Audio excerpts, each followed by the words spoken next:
Welcome to the AMTC 2021 interview series, where in this episode I've been joined by Christian Haecker from Oerlikon, one of the hosting partners for this event. Hi, Christian. Hi, Rachel. Great to have you here. Great to have everyone, in the world joining the conference. Thank you. And thank you very much for having me. It's great to be doing this again. So it is actually great to be back in person, and congratulations on this great event. It's a hybrid event that you're running with your partners. For this edition, can you talk about some of the themes that are dominating the event? Yeah, I think this time we choose the theme of, the growth and the industrialization, because we have seen that the industry went, through this, several hype cycles, and what is right now the major trend is definitely seeking for applications, seeking for the implementation, seeking for the industrialization. So the ramp up really of this business is now picking up, and I think this is the great thing, and this is the great thing we can enable to talk with our partners and all the participants worldwide. You struck on a really important theme, I think, there with the industrialization of additive manufacturing. But what do you see as the main issues for achieving real industrialization for companies that are looking to adopt or that already have adopted it for, say, prototyping or tooling and taking it to that next level? I think we have still the underlying topic of stability, quality. I think this is still one we have to deal with. And I think this should be our kind of mantra we are working on. But on top of it, we have to seek for the applications, we have to identify the applications, which is still an aspect of training the people, working on this, of trying to identify the right parts. But then on the other side also, to ramp this business up means it's not just about a discussion between a supply chain and an OEM or a designer, what can be done. It's really like the interaction between them, and to identify these parts, to make a solid case out of it. And then I think going away from I qualify one part instead of qualifying a family or qualifying the process to make it easier. Yes. I think this is a major topic for us right now. I think everyone is working on this, and this is great to see right now.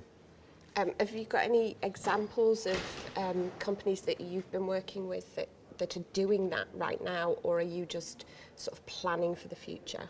No, I think we're working right now with companies in the energy field and oil and gas field, also in other aerospace industries where they're doing it, and I think this is great to see, and also the passionate side of it from these companies to drive it, the willingness, but also seeing that the rest of the organizations of their side is also catching up. The supply chain organization, I think they're more and more understanding how to interact with us, as the suppliers, for example. The engineers per se, they are interested in the technology, and they since years are looking very curious about it, and they're trying it. But also the rest of the organization in these industries, they are also catching up, and the interaction is much better, I think. And I think this is also a crucial part for the industrialization. Excellent. I totally agree with you actually on that, but industrialization and supply chains. The supply chains is a huge issue at the moment, and again that is coming through time and time again also here. How do you see the relationship between additive manufacturing and the different supply chains? Because obviously you can talk about the supply chain in general, but for each individual sector actually it's quite different, and they have different issues. Yeah, thanks for raising the question, because I think this is something me personally and in Oerlikon, driving since years. The good thing is, I think we could take something also the good side of COVID and the pandemic is, there was the question about the stability and the robustness of supply chains. And I think additive could prove, because of often a proximity at a certain area, where there's a relationship, it's much more robust, much more stable, and it scale up, better in this way. So this is a really great thing in general, which we could prove, and I think this is also a good thing why the additive grows, better than some other industries, or recovering better.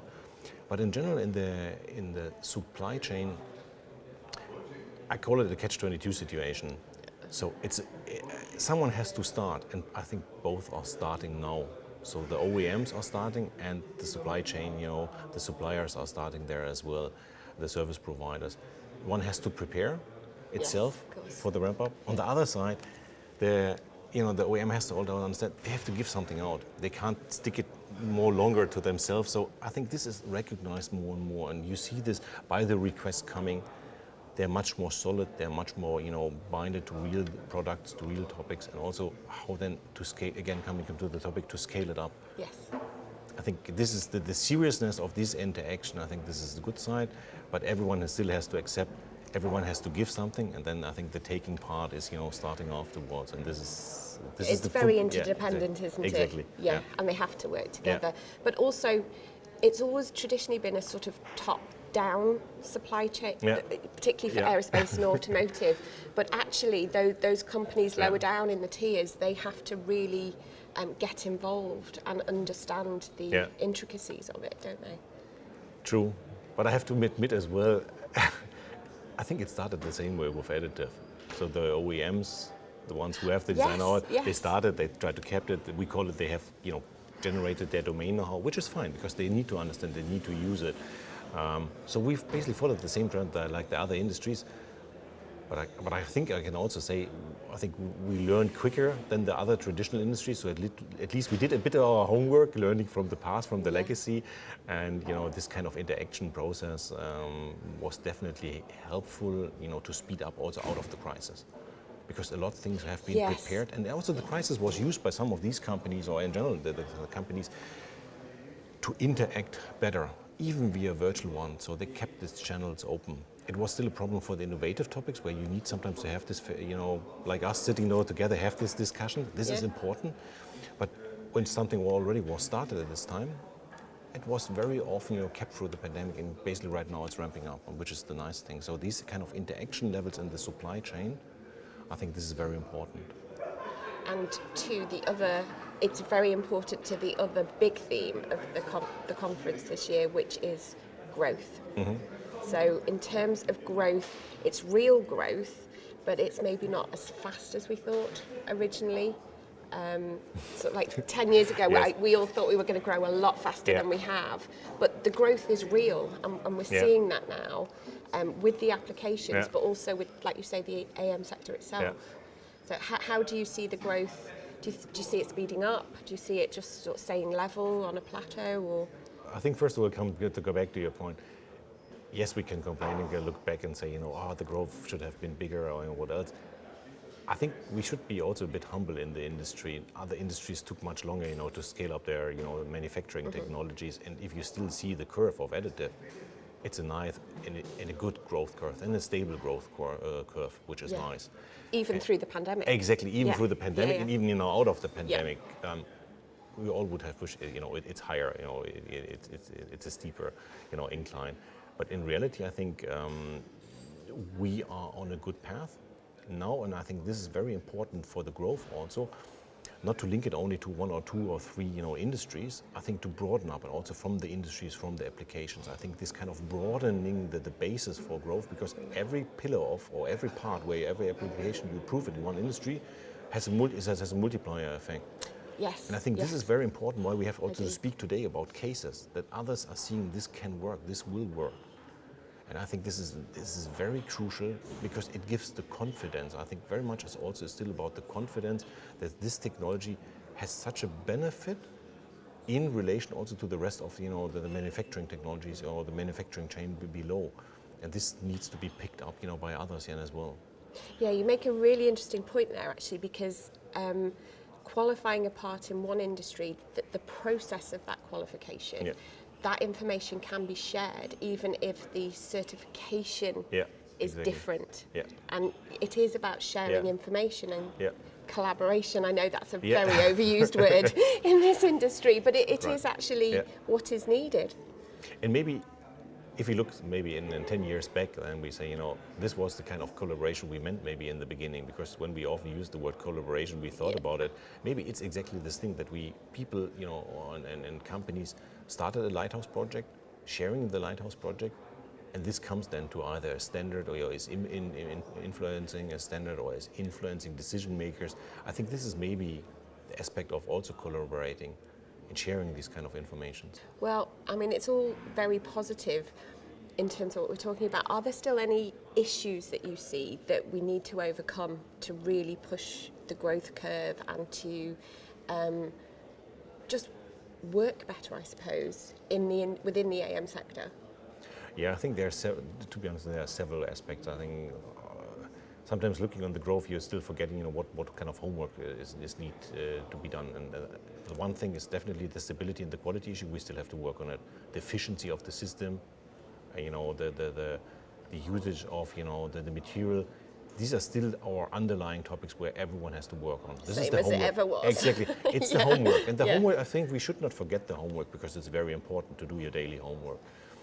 But on the other thing is what we also see right now, we have to train our talents. Because if we want to grow, we need our talents. And the talents often in the past were referred only as the young ones, which I think is, sorry to say, wrong. I think we have to look at the industry as a holistic picture. We have like people, Upskilling.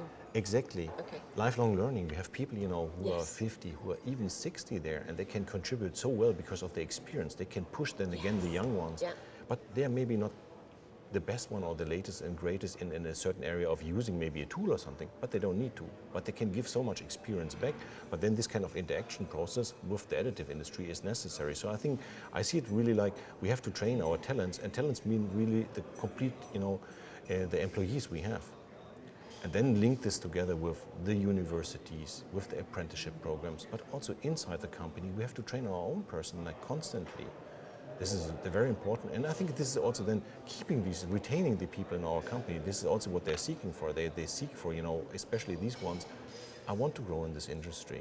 And I think this is very, for me a topic, besides the homework topic, which is a really crucial one.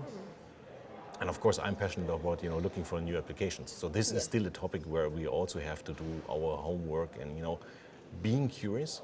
As every person looking like somebody like safety topic. Everyone is looking for safety today, is something standing in the way. We have to look in the same mentality like for application.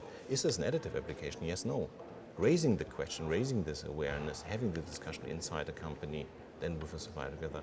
I think this is for at least for me very much a homework topic. I'm following up and I'm trying to encourage my teams. It is quite an addictive industry. I've found not many people that get into it want to get out of it. True, which is a good thing. So yes, we are not losing absolutely. the people. Yeah. And I think on that positive note, we should probably wrap this up. Thank you so much for your time today, Christian. Thank you very much, Rachel. Really Rachel. good to talk to you.